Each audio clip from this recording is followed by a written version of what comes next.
Hello, ladies and gentlemen, and a very warm welcome to today's webinar, which is brought to you by sharedserviceslink.com and sponsored by TIBCO Nimbus.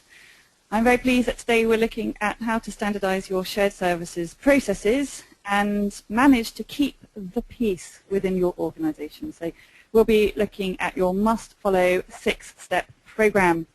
So my name is Susie West, and I am one of your presenters for today, and I'm the founder and CEO at sharedserviceslink.com. And I'm very pleased to be presenting alongside me and introducing alongside me Nigel Kilpatrick, who is the Chief Sales Officer at TIBCO Nimbus. So you, of course, have a role to play today. I'm sure there was something that really compelled you to register for this webinar. So make sure you remember what that was and just jog your memory and make sure that you do get the answers that you're seeking in the next 60 minutes. And if you find for any reason that you're not, or some of the information that we share with you today really spurs on more questions, make sure you send those questions through to me in the red box that's highlighted on your screen right now. It's a fairly straightforward platform. And once you put those through to me, then between Nigel and I, we will take your questions in the last 10 minutes of the webinar. So just to introduce the webinar to you, some of you may be very familiar with the fact that TIBCO Nimbus joined up with sharedserviceslink.com in December of last year to run a survey. And what we're going to do in the next 60 minutes is really draw on some of the salient points that were shared during that, throughout the outcome of that survey information, and will be actually consolidated into a very elegant report which we'll be sharing with the market in April. And I think TIBCO Nimbus and Nigel and the team and sharedserviceslink.com are very much in agreement that some of the findings that came from that survey were very insightful, telling us a bit more about really where people's thinking is at within shared services. And the key focus of that survey was really customer satisfaction. So that really is the theme that's underpinning this webinar today.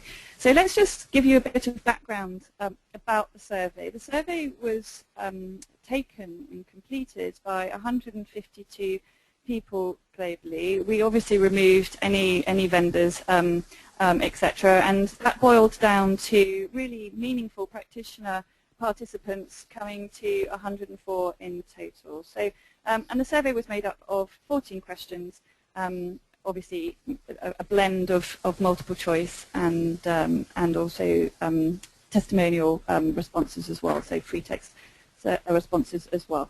So if we just have a quick look at who responded to the survey, and I think what this tells us here is that we naturally see, and we've seen over the last 10 or so years, that the manufacturing industry has always been a strong contender as far as the application of shared services is concerned. So coming up at 15% is no real surprise here, but I think what is emerging is quite an interesting response here is the financial services at 13%, because this has been a market that perhaps until the economic crisis has been behind the curve as far as the adoption of shared services is concerned.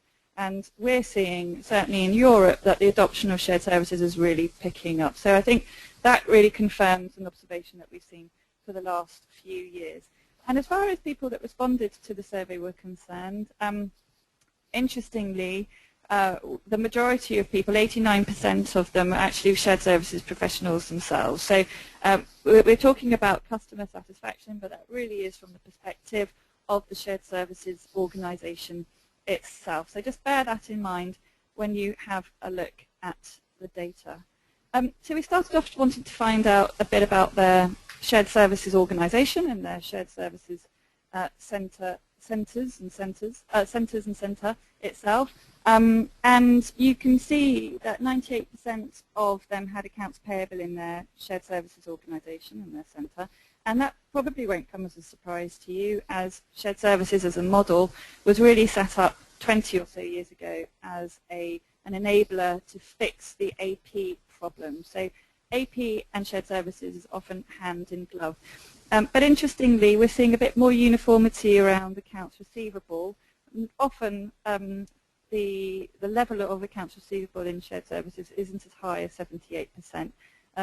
Accounts receivable, interestingly, is a function that the business is still quite keen to hold on to, and it's not as cookie cutter in its approach as the accounts payable function is. So there's a less of a kind of an enthusiasm to centralize accounts receivable from end to end, and the business is often wanting to hold on to that.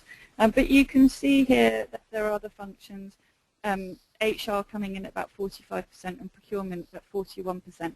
And again, I think that what this tells us is that although they're well represented, there's been no real movement in these functions over the last few years. And when we do surveys, then HR, IT, and procurement generally comes back at about 40–45%. So I think it will be very encouraging, and it will really tell of a movement in this market when those figures start moving into the 50s and 60s.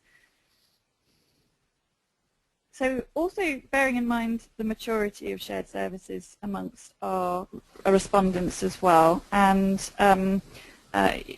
you can see that 52% of them have had shared services for 3 years or more, and that doesn't mean that they're mature shared services. It just probably means that they are still in the stabilization period, and they're still in the kind of migration of other countries and other activities. So just because they're 3 years or more doesn't mean that they are absolutely gung-ho within the continuous improvement area as yet.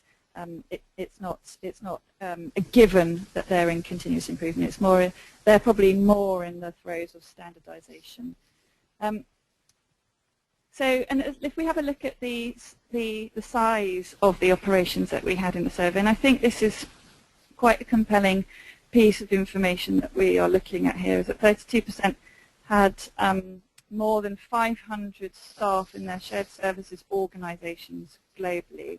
And I think this is quite telling, because shared services organizations on the whole, and I know that Nigel Kilpatrick's going to examine this in the next slide, they really are growing. So they're becoming more and more important features, operations, components of the actual business, and they're becoming stronger powerhouses because of the size of the organization itself. But just before I do hand over to Nigel, who's going to really go into a deeper part of the survey, I'm just going to launch our first poll. So that's going to be coming up on your screen very shortly. And it's quite interesting because there's a whole debate around this, which is, who is your customer? So as I mentioned earlier, this webinar is focusing really on the customer part of shared services and trying to keep the peace whilst making sure that the processes are improved. And how do you manage that quite delicate balance? And obviously the theme of the survey was around customer satisfaction. But interestingly, when we ask a shared services organization, who is your customer, we get a whole mixture of responses. So you've got multiple choices here, so you don't have to just tick the one box. My question to you is, who is your customer? Is it the managing directors of the business units that you serve? Is it the country finance directors and or the CFOs, country CFOs? Is it the bill payer? So if you're charging shared services, is it the actual people that sign off on the check at the end of the month or the end of the year, or sign off on the budget, or is it another? So you should be able to have a multiple choice here. I'm hoping this is set up as a multiple choice answer. And I'm going to be closing the poll. We like to get to 70%. So if you haven't already responded, please do so. We're currently at 63%. So if you haven't already voted, please do so. And closing the poll in 3, 2, 1. Let's have a look at the answers there. So coming up on your screen now. So there's an out-and-out winner. It's everyone that interacts with the shared services. And I think this is a really important point, which I'm sure Nigel will be picking up on later, because if everybody that interacts with the shared services is indeed your customer, then this suggests that you have a very service-oriented offering within your organization. And it's not about SLAs being ticked off and 10 out of 10 on SLAs and all your SLAs being green.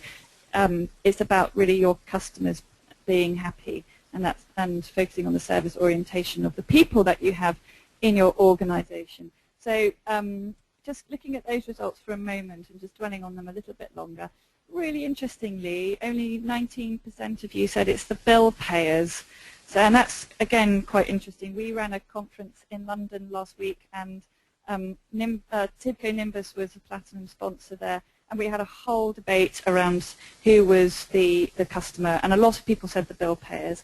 But interestingly, a lot of people said everyone that interacts with the SSO, including the suppliers. So I thought that was quite an interesting takeaway. With that in mind, I'd now like to introduce Nigel Kilpatrick, who is the Chief Sales Officer at Tibco Nimbus. Over to you, Nigel. Thank you, Susie. And I think if I can see the screen back, it'd be great. But I think, to me, the whole, taking on from what Susie was talking about, the whole market is such an inflection point. I mean, last week I had the pleasure of being in Singapore and in Hong Kong last week, and to listen to the customers continue to believe in the immense value that shared services is bringing them. It's very, very exciting.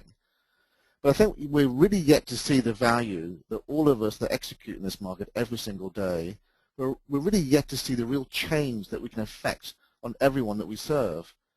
And I continue to be quite amazed that so many consulting and research groups that keep on going on and on about the future of shared services. It's all about global business services. Well, in a way that, yes, that's kind of true, but that's just a symptom of further consolidation. To me, the real inflection point is not in some distant future. It actually is right now. And this is what makes this survey so compelling.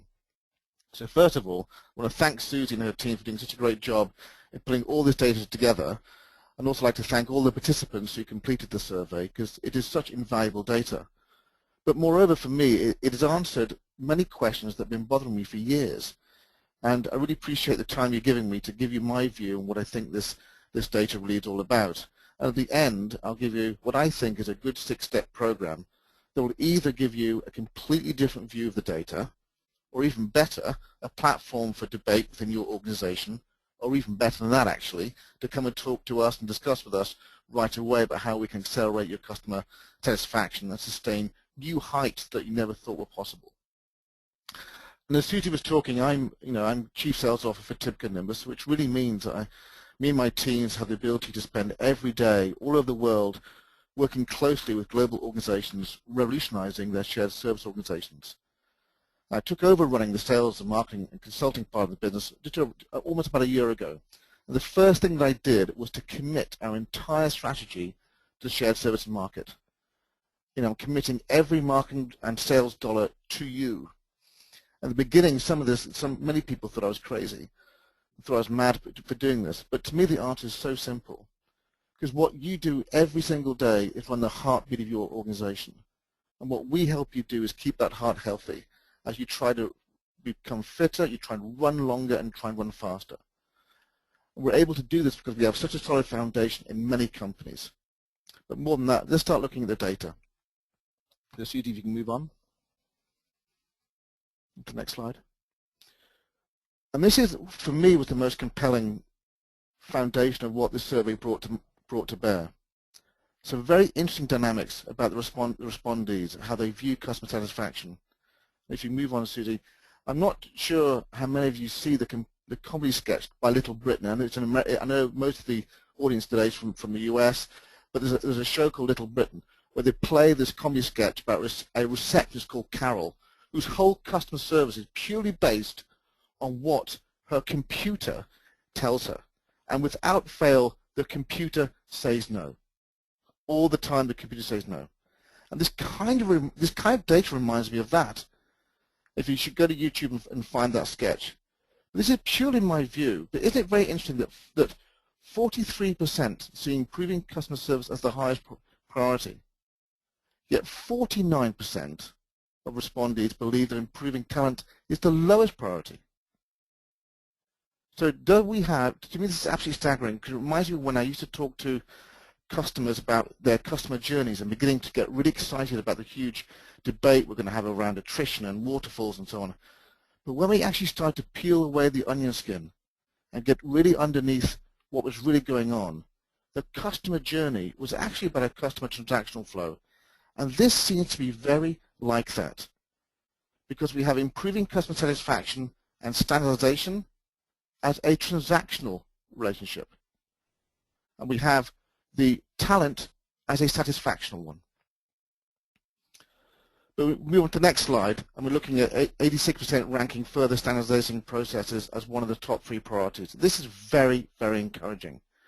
As without any, because you can't operate a platform of customer happiness without single operating models or a single version of the truth. It is absolutely impossible to deliver a consistent level of customer satisfaction. Although we look at the data, we see a drop-off of the highest to the high, and then below is almost double, which indicates a great desire to handle this age-old problem. But my concern still, however, is that we're still looking at the transactional level, or is it the whole end-to-end process is being considered? And as we see a bit later, I fear that actually it might be a bit later. And there's a great, to go back one, Susie, for me, there's a great bit of customer anecdote I want to give to you here about how standard processes comes to bear when it comes to service, customer service. We have a wonderful customer in the UK called Carphone Warehouse, which is the world's largest independent retailer. And when they started their journey on improving customer service in all of their 1,000 retail stores in the UK, they had no single standard, no common way of engaging with their customers. Well, actually, in fact, they had hundreds and hundreds of ways of doing exactly the same thing. Their shared service center was receiving over 1.2 million phone calls a year. All the questions that were coming into the shared service center were very, very common. All the answers, however, were very, very different. So they needed to react extremely quickly. And here's what they did. They implemented a common way of working that wasn't that great. It was a standard of sorts, and that's all it needed to be. When they implemented a single standard, they saw immediate 15% improvement in efficiency.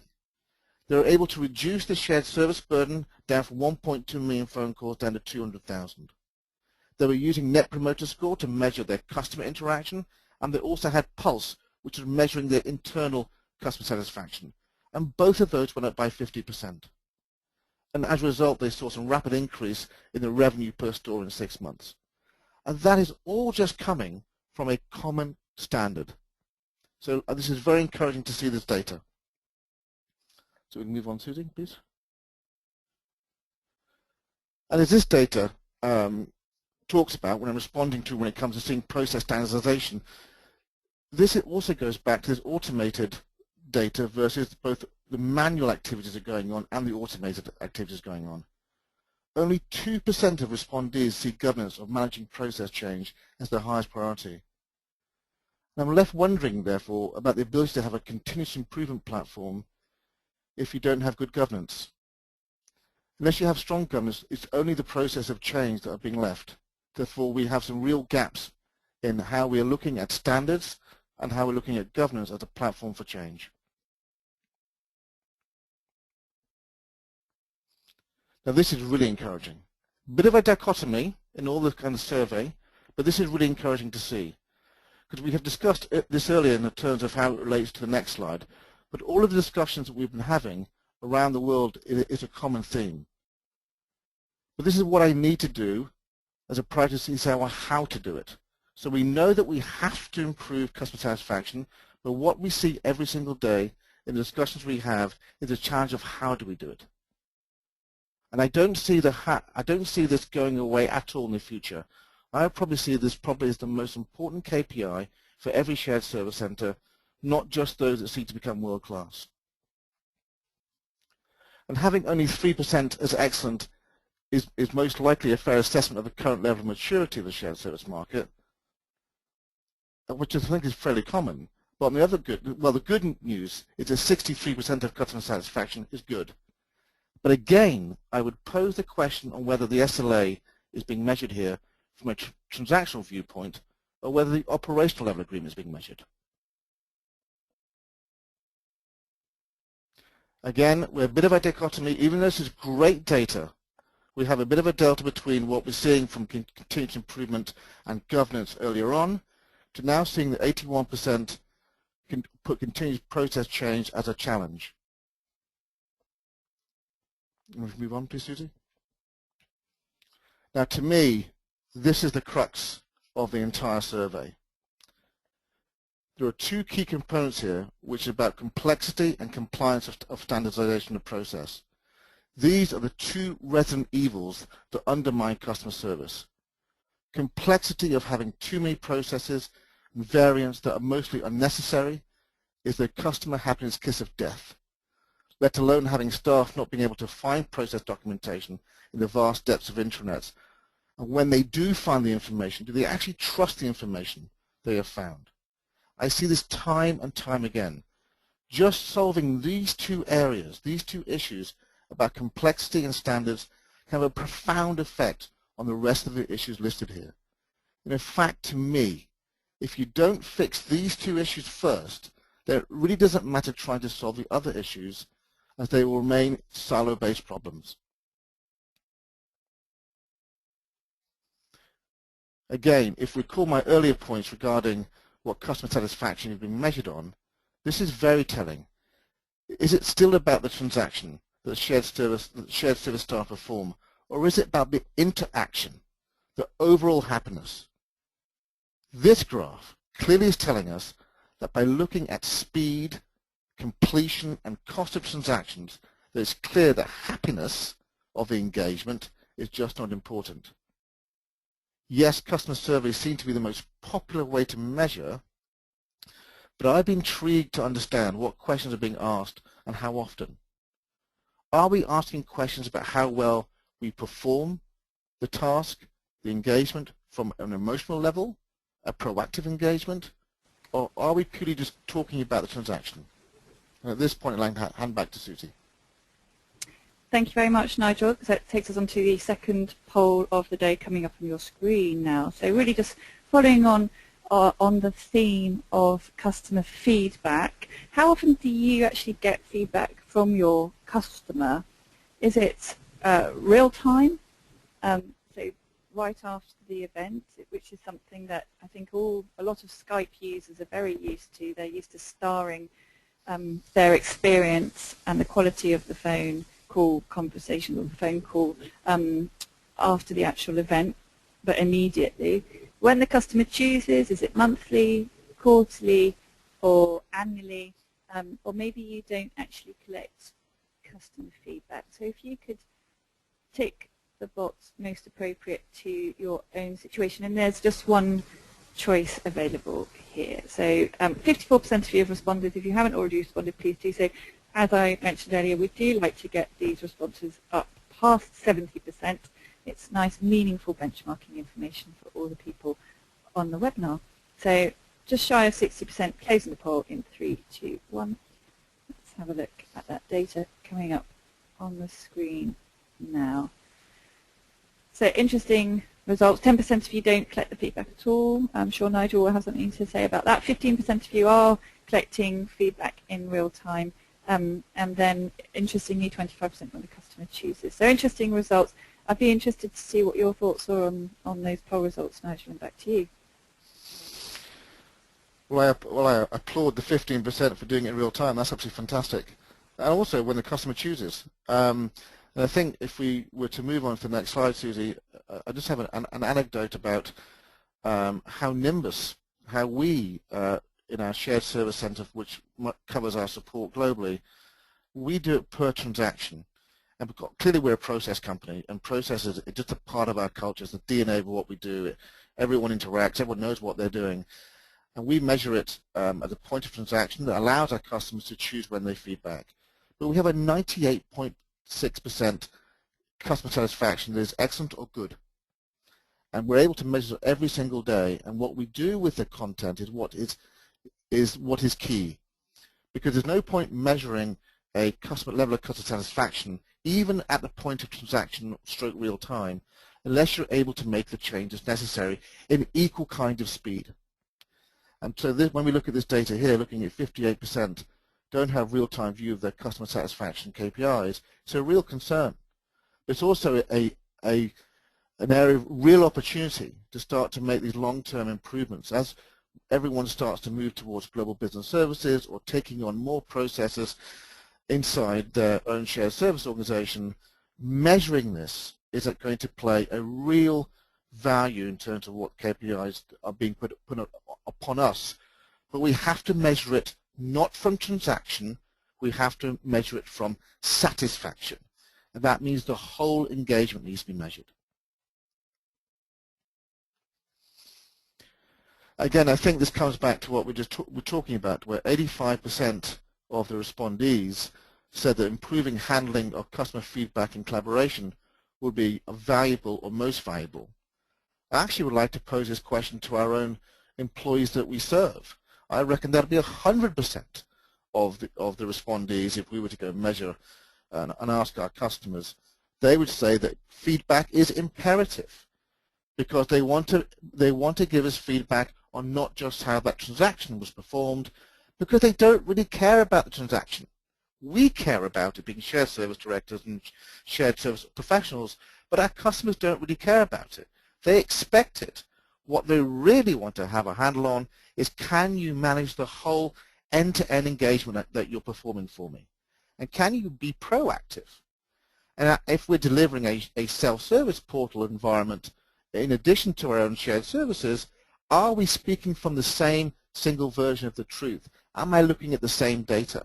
Can I interact with the same information that you're giving me on the phone or I'm looking on the self-service portal? That's what this is really telling us. And I think that's the inflection point that I was talking at the very beginning, where we all need to move towards. So again, thank you for letting me share some of my views on the survey, but I'll hand back to Susie to do some summary of what we've been looking at. Thank you very much, Nigel.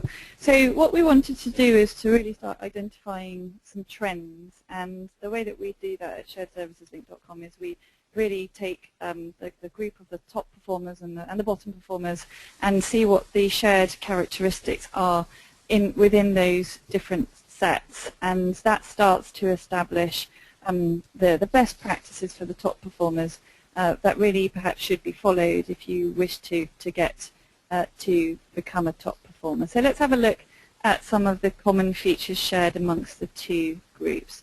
So if we look at what the two groups were focusing on in terms of their objectives for the next 2 years and what their goals and their priorities were, you can see from the circle on the left-hand side that 57% of the people who currently had poor or fair customer satisfaction levels were actually focusing on improving customer satisfaction and investing a lot of their time and energy there. So it would be interesting to understand a bit more about how exactly they are looking to create that change and move from an unhappy or dissatisfied customer to a satisfied customer as far as their service offering is concerned.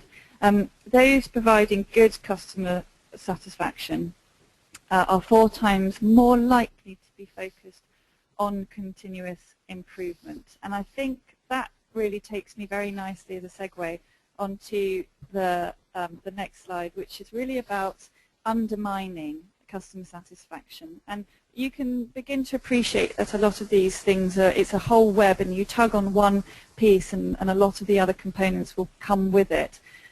But as far as continuous improvement is concerned, if we just cast our mind back to the earlier slide, a shared services organization is really allowed to move into that era of continuous improvement if it has the backing of the customer, and the customer will only really provide it with that backing if it's feeling that the service is being promoted to them in a very elegant way, in a way that is actually better than the way that they were doing it before the shared services organization was created. So I think the there's very compelling information on this slide. If you have a look here about thinking about your business in the year ahead again and the objectives which the following is most likely to undermine customer satisfaction. I think this really comes back to the point that Nigel was drawing on earlier, and those two areas of complexity, having lots of process variance, will make it really hard for staff and clients to understand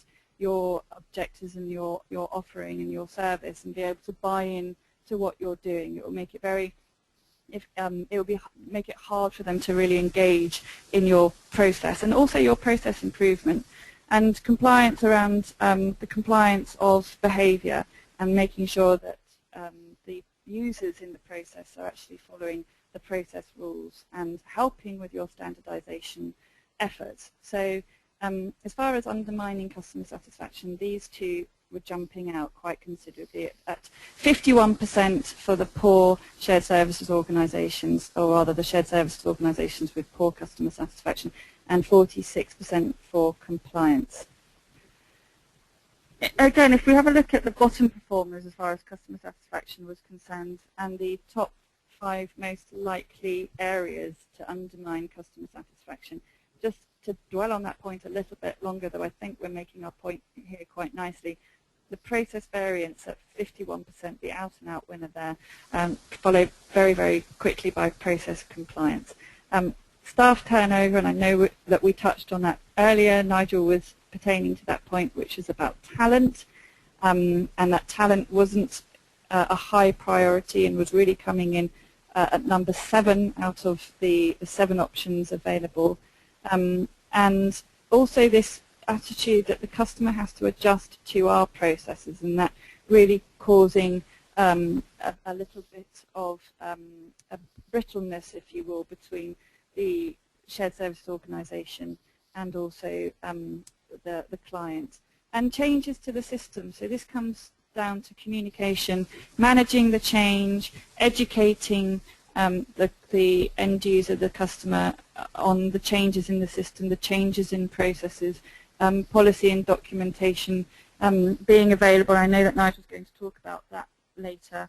And really training the end user on all the changes that have been taking place. So what is the impact of having real-time customer satisfaction KPIs? I think we all know the answer to this, and it's just really a case of having access to that data, being able to collect that data in real time, and making sure it's the right data that you collect. So being able to collect the right data and then be able to interpret that data and have the data available so that you can actually make decisions based on it.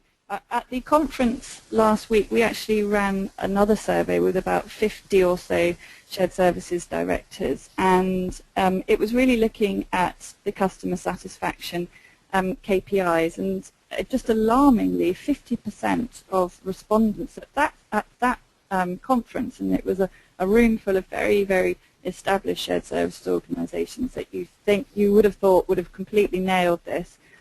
50% of them didn't know what they scored in their last customer satisfaction survey. So that just tells you that that information is just not, it wasn't to hand, they weren't referring to it, it wasn't important data to have to hand that was going to drive activities and decisions moving forward.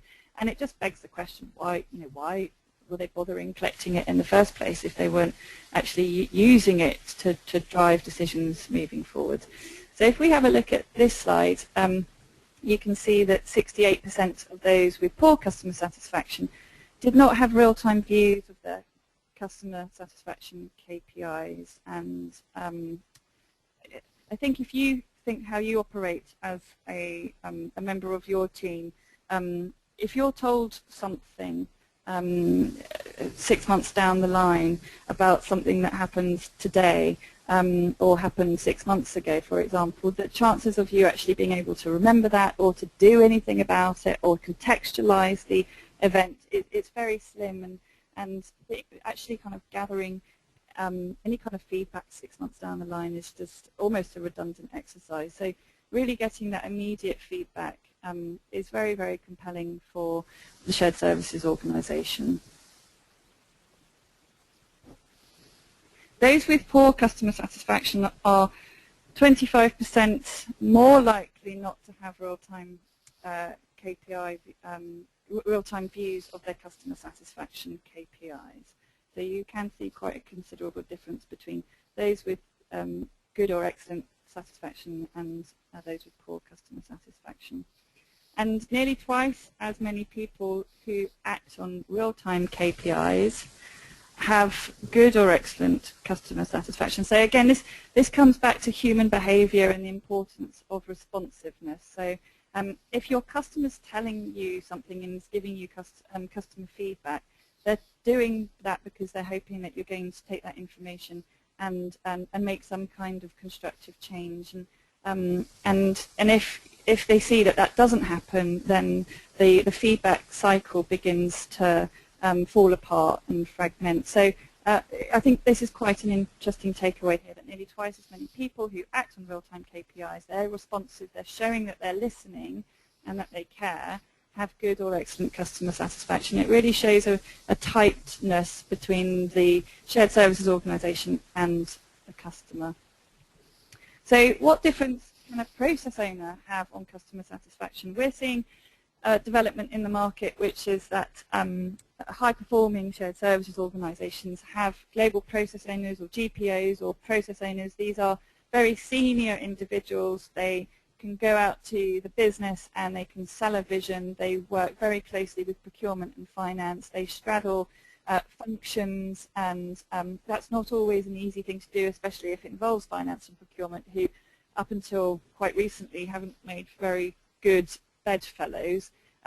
These process owners are people who are driving through change, but we find in some organisations it's a nominal change only, and that's quite frankly not good enough. The process owner has to have real clout.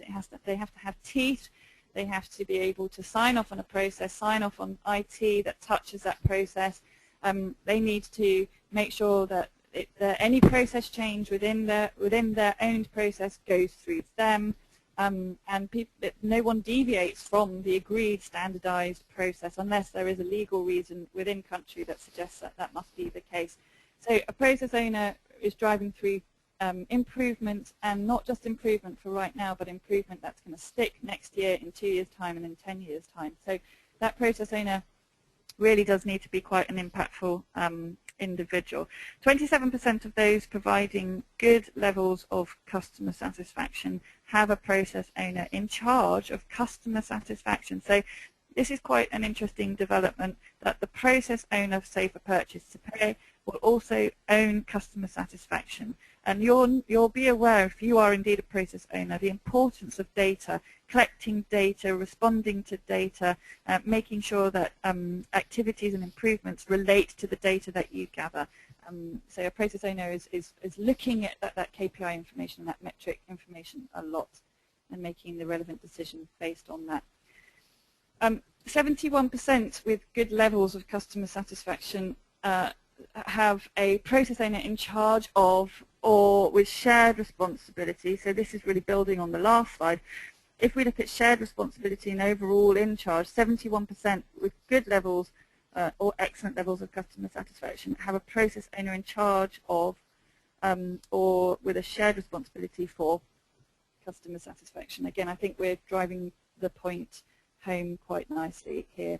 And of those with poor customer satisfaction, only 3% have the process owner in charge of customer satisfaction. So if you don't, first of all, if you don't have a process owner in your organization that owns the process, signs off on IT, that touches the process and has real clout, then think about introducing that role in the organization. It's making a big difference. And also think about having customer satisfaction reporting into that process owner, or the process owner being responsible for customer satisfaction.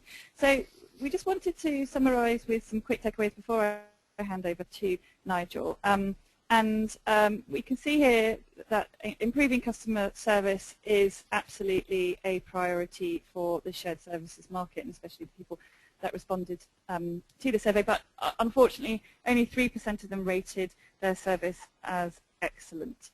And this really does need to change, especially if shared services organizations are growing, and they are growing. There's so much growth in this industry, not just deeper into the function, but also into other processes and other functions as well, and into value-adding activities as well.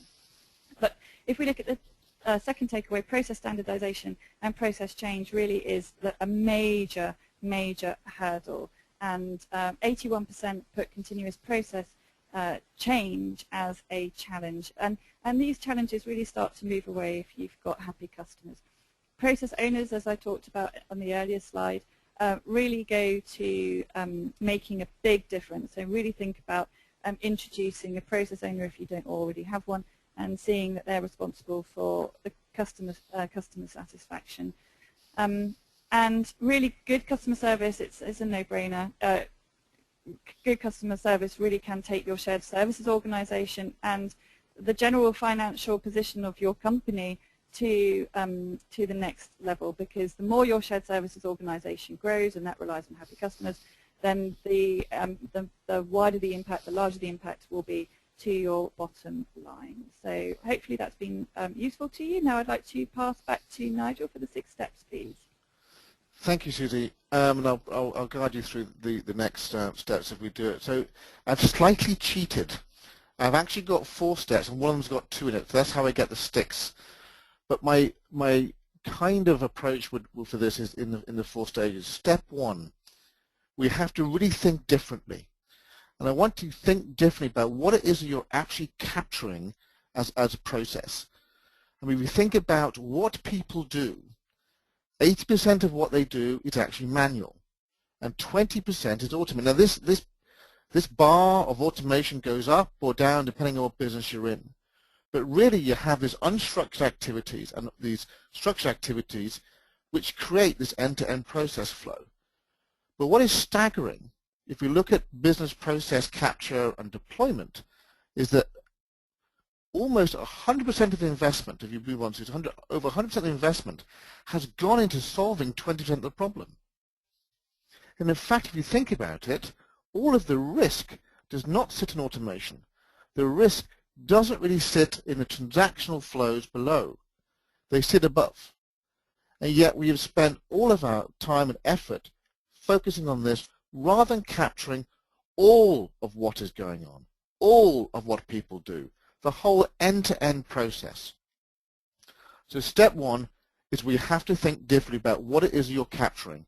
And when you capture the whole end-to-end process, you can then have a foundation of how you can deliver customer service well. And then you can measure it well. And this takes us on to the second step, which is engaging differently. And this is key. You can move on, Susie. What we have to do is stop doing this. I know we all go through this, and this, when I start showing people this diagram, this is how we capture process at the moment. And then we go into these workshops, the brown paper and post-it notes, the brown paper and post-it notes, and we may have some kind of engagement of the process while people are in that room. But when people leave the room, this process content gets translated and it ends up looking like some very complicated process diagram. This is the complexity that I was talking about earlier. This is how we have so many variants. And when we've gone through the phase of the workshop translation, we have another phase. We should move on, Susie. The sign-off. This is common for the blueprinting. Just one more step, and you'll see how often are we converting the workshop translation into a very detailed, very thick, very expensive blueprint document that really has no use apart from the people that created it, or perhaps the people that sold it to you. And then we go into phase 4, the deployment of process. And this is what we end up with. our customers becoming very annoyed because they can't find the information. They don't know whether the information, when they do find it, is relevant, and is it in context of what it is they're trying to do. And we know that actually if people don't find information like that, and it's not in relevance to them, they actually just ask someone else who may be sitting right next to them at another desk. Therefore, we are relying on that person knowing the right information. But this is where all the risk sits, because we can't even guarantee that. And then we have the fifth and final phase, which is a continuous improvement. And this is where it goes right back to that the first survey data I was talking about earlier, how we had process customer satisfaction being high and yet talent being low. And this is that delta between the two. And Nimbus can provide a real way to help you do this, to solve this problem. So what you need to start doing is start to capture process with the stakeholders, with some of the staff that own the process, get engagement. So you're capturing process that creates a very well-governed end-to-end process architecture for your business. Whether you're starting with procure to pay, you're doing order to cash, record to report, HR, it doesn't really matter where you start. But you're capturing not just the automated transactions that are going on, you're capturing all the manual activities that are going on. And the level of engagement that's coming from the stakeholder is significant. So you're allowed to draw and communicate and capture process content at the speed of conversation. And there's no better way than to get adoption when you do that. The third step is to communicate differently. If you just stay here for a second, so this is a result of what happens when you have using Nimbus control, typical Nimbus. We've just changed the name of a product. I always get in trouble because I keep on calling it Nimbus Control, so I apologize. It's called typical Nimbus now, and I should know better. But this is what you get. You get a very detailed process architecture, and you're getting process content captured in a way that people can understand it. And there's no limit to the levels that you can go down to. But it's very simple. You're seeing there's no complexity here. You have a box in the diagram. That's the only shape you have to worry about. You're seeing an input into this box, into box 1. This is what triggers the event. You're seeing the verb and the noun describing what is going on and who owns it and what is the next outcome of this activity. And then you begin to build on top of this with your business controls. You add all the documentation. You add all the measurements. And what you end up delivering, if you can move on, Susie, is this ability to communicate process content in a way that people want to be communicated to. So you deliver a very rich portal of information. So when I log on to the system as a shared service operator, or I'm even logging on self-service, I'm delivered up the information that I need. I don't have to go and find it. And in fact, the information is broken down in not just into process diagrams, but I'm getting all the relevant documentation that I need. Again, I'm not searching, it's given to me. We have these storyboards, these how-to guides. So all of these desktop procedures in paper that people have to wade through and really not engage with, they disappear. So you're mitigating that risk. In fact, what you're giving everyone is a much richer experience. And they have the ability to perform tasks, perform actions. And in fact, and what you get now is this, and I noticed in one of the data sets from earlier, is that only 1% of the shared service respondees actually use social media as a way to communicate or a way to manage surveys. But now you have this, which is called a storyboard, which is a feature of what we do. These are these desktop procedures, these how-to guides with the real-time discussion points down below. And again, if you're serving up this to your customer to have a real-time engagement, so if someone's asking a question, hey, does anyone know how to do an employee appraisal in Singapore? And on this activity, they open up the real-time survey form that does it all for them, like that. Single version of the truth, extremely powerful. And this is how you begin to have a framework that's not just around continuous improvement, but drawing in high levels of customer satisfaction. And step 4, you have to reinforce differently. This is probably the foundation of how you connect everything for continuous improvement. When we spend many times talking to customers and we're talking about, what are you measuring? Oh, we're measuring this. Well, why are you measuring that? Well, because we've always done it. Well, what is that data connected to? Is it actually connected to any part of a process in the organization? No, very often it's not. So it talks about, Susie was talking earlier, about this disconnect of data. And now with Nimbus, typical Nimbus, you have the ability to connect all of your repository of information to the process.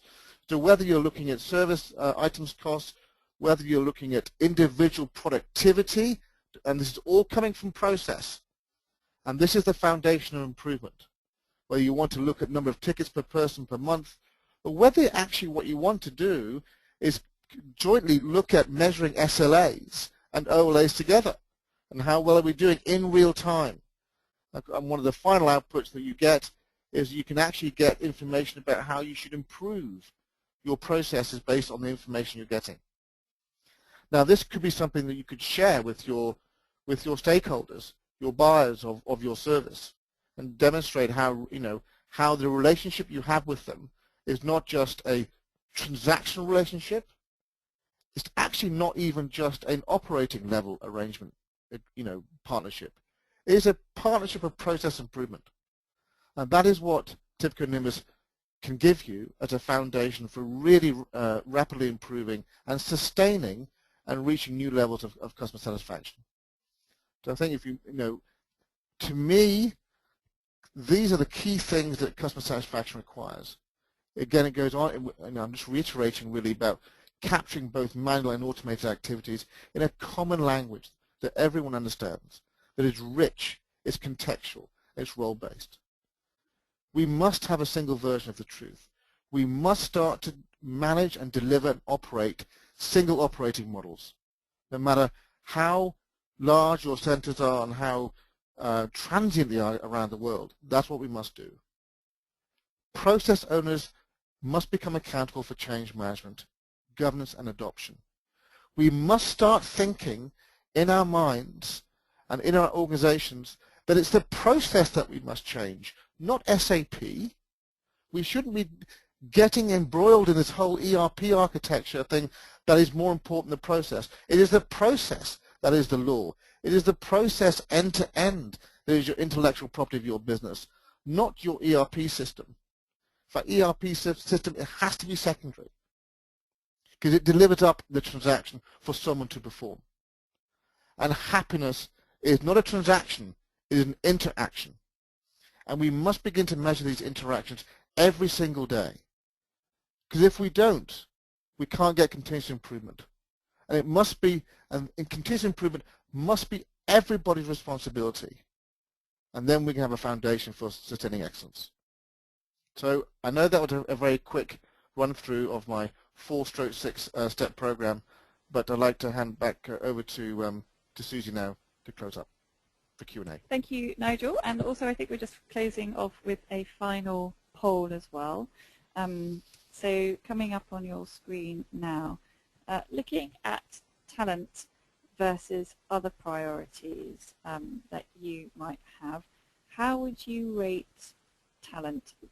Number one obviously being the highest. So we use the score of 1 to 7 in the survey. Where would it rate in your organization? Just bearing in mind the other objectives that you've got and the other goals and priorities that you've got. Where does talent come in? And you can see the ranges there. So if you could contribute to that, we've got about 50% of you responding. If you haven't already responded, please do so. And also we're asking this question at the end because we're curious to know if this survey has actually, or the survey findings that have been shared here, have changed your view on talent in any way. So 70% of you have responded. Closing the poll in 3, 2, 1. Let's have a look at the results coming up on your screen now. Really encouragingly then, we have 27 of you saying that it would be coming in first place, and 45% of you in second place. So that's a huge shift, and very encouraging indeed. And I think what we're finding is that shared services organisations are looking very differently at their talent base, because in order to grow and take on more complex transactions, more value-adding transactions, analytics, and being able to provide management information to the business so that it can help with decision support, then having the right talent in place is really, really key. So thank you for that, and that takes us through to questions. So if you haven't already sent me through your question, please do so. But one question that I've got is, Nigel, as far as the TIBCO Nimbus platform is concerned, you were talking a lot about feedback being important, of course, and timely feedback being important. How does the TIBCO Nimbus application actually support that? Well, it's just baked into the standard feature set of the platform, to be honest, because right at the very outset, having collaboration is key to getting high stakeholder involvement in the process design. So right at the very outset, when we even started thinking about the process capturing part of the application, we had to feed all that through into when you get ready for adoption, in terms of getting users to follow the process content. And collaboration and feedback is absolutely of paramount importance. Because when you think about it, again, I'll come back to Carphone Warehouse as a good example here.